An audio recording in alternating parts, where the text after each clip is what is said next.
this is my Spider IDE, and I already made this Python file, and these are the some plots which we talk in the theoretical session. So this is my file name basicgraphs.py, and as you can see my path, I set my path to Python course folder. There I make a subfolder basic graph, and in the basic graph subfolder I make this basicgraph.py file.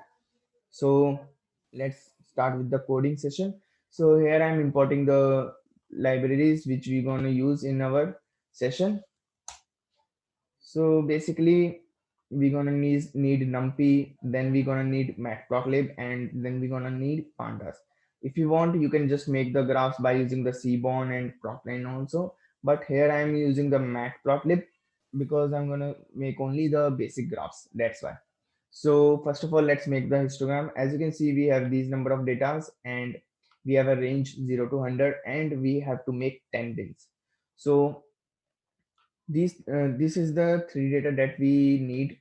So here by this command we make the histogram. These are the labels for x label, x axis, y axis, and the title for the graph. And this command, by this command we can save our graph, and by the plt.show we can see our graph, this histogram. So let's see our histogram. Let me execute this, and here is it. So this is our histogram. As you can see, we don't have any value here. It is because, let me open this, and as you can see we don't have any value in between 80 and 89. From 80 to 89 we don't have any value, but here as you can see we have a one value between 90 and 99. That's why we can see this one value. So if I make a new value here, 82, then the space you see which is not filled, which is empty, it is also get filled. As you can see, I just make a new data. I just introduce a new data variable 82, which comes in the range of 80 to 89. That's why this bin comes. It The bin gets increased as the number of data variables here. So if I have the one data in the range of 80 and 89, if I have only one data, then that's why this height of bin is 1. If I have seven number of data in the range of 40 to 49, then my height of bin is my bin height is 7. So this is the histogram. Next comes the bar chart. So if we have the bar label like 1 2 3 4 5, or we have states that how what are the sales of the electronics, what are the sales of the electronics items in the particular states. So let's say we have the state names and the sales of for the particular states. So we have this data, and we just name the label, and through this command we plot the graph, and these are the some code for the making the chart. So let me execute this, and here as you can see I just make the bar chart. Here as you can see I specify the color red, green, and blue. That's why the plots, the bins were shown as red, green, and blue. And after this, again, this color coding is comes red, green, and blue. If I have a more one more bin, then that bin is shown as blue color. And these heights of bins are depend on this data: 10, 24, 36, 40, and 5. These are the height of this data. And bar number, as you can see, the first bar is the 10 height, second bar is the 24 height, and the label for this is the 1 2 3 4 5. So this is the bar chart. And as I execute this and I show you the this graph, by executing this through this command plt.savefig, through this we save our plot also in this directory. So next comes the pie chart. We have the these labels: eat, sleep, work, play, and this is the value for the each of the labels.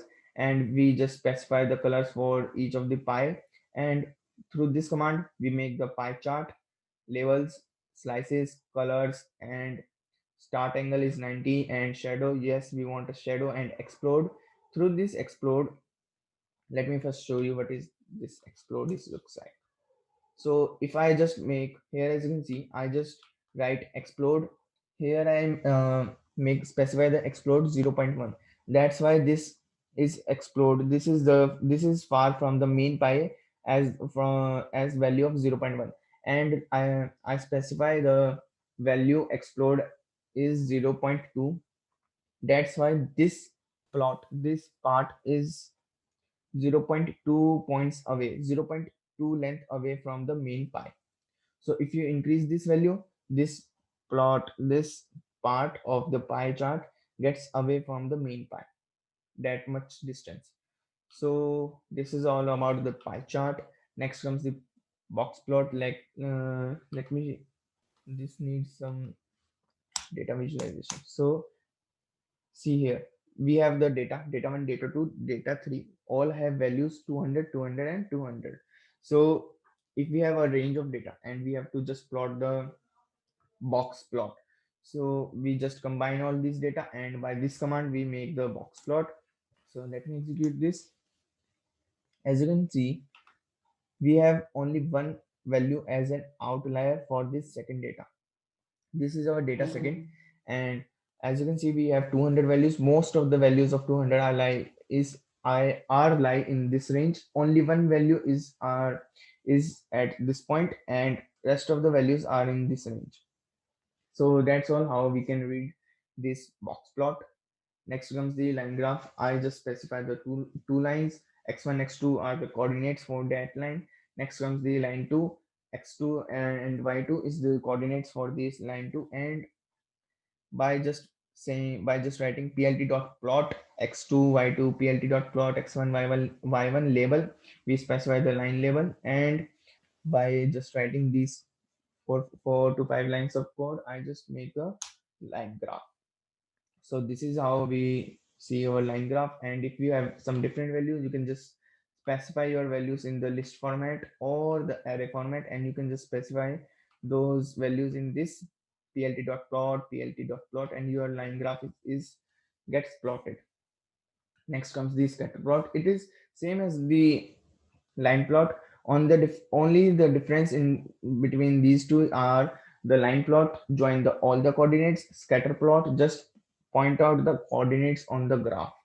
So as you can see, I'll set the label stars. That's why it's gonna show us stars on the coordinates point. So this is the scatter plot. It is easy to read and understand. Next comes the area. So let me show you this data frame first. In the area chart, we have the sales.